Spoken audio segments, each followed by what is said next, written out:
Olá, turminha do quarto. Vamos então falar agora de mais um módulo, a alimentação dos seres vivos, e nós vamos dividir ele em dois, tudo bem? Então, vamos lá. Inicialmente nós vimos esta imagem, né, que é uma região aqui de floresta, tá? E existem alguns representantes e algumas setas que ligam esses seres vivos. E aí podemos fazer essas perguntas aqui iniciais.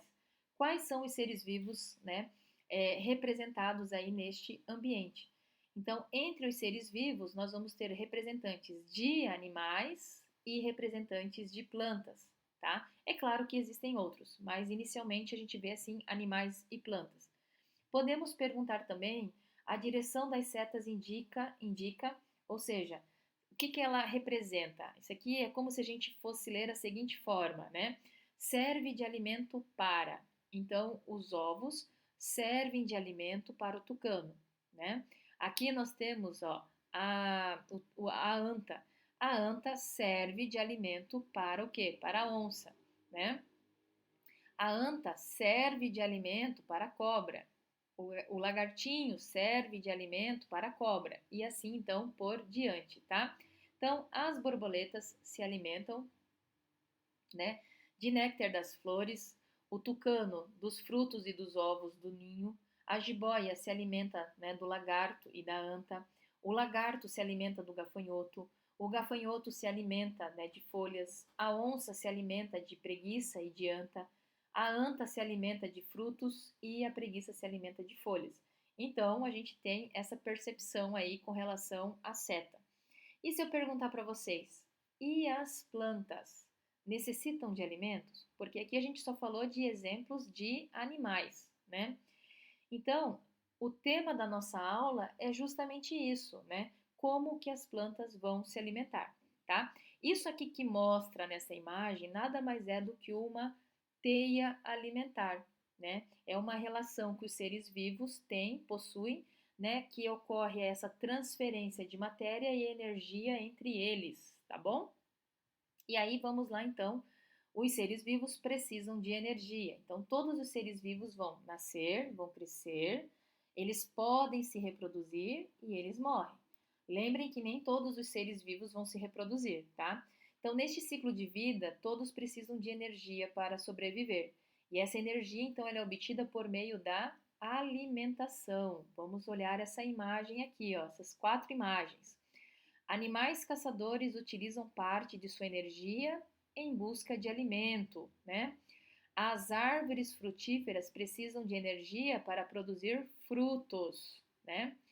Aqui, ó, os mamíferos que vivem nas regiões polares, como os ursos polares, usam parte da energia dos alimentos para manter o carboidrato, o calor corporal, desculpa, e sobreviver às baixas temperaturas.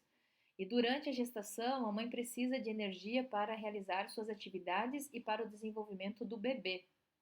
Então, essa energia é obtida por meio da alimentação, isso a gente não pode esquecer. Então, vamos ver alguns exemplos de atividades realizadas aí pelos seres vivos, tá? Então, aqui nós temos alguns exemplos: a caça, a luz, né? A energia que vem dos alimentos e a mãe que precisa também de energia dos alimentos para poder gerar aí, né, a criança, tá? Então, nós lemos em sala esse texto aqui, ó, carnívoros, herbívoros e onívoros. De acordo com o hábito alimentar, os animais podem ser classificados em herbívoros, carnívoros e onívoros. Os animais que se alimentam de vegetais e de suas partes, como raízes, cascas, folhas, flores, frutos e sementes, são chamados de herbívoros. Já os animais que obtêm energia alimentando-se exclusivamente de outros animais são chamados de carnívoros.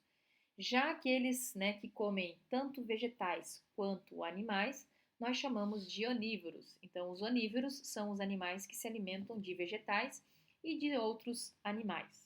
Tudo bem? E aí nós vimos lá, ó, como as plantas obtêm o seu alimento, né?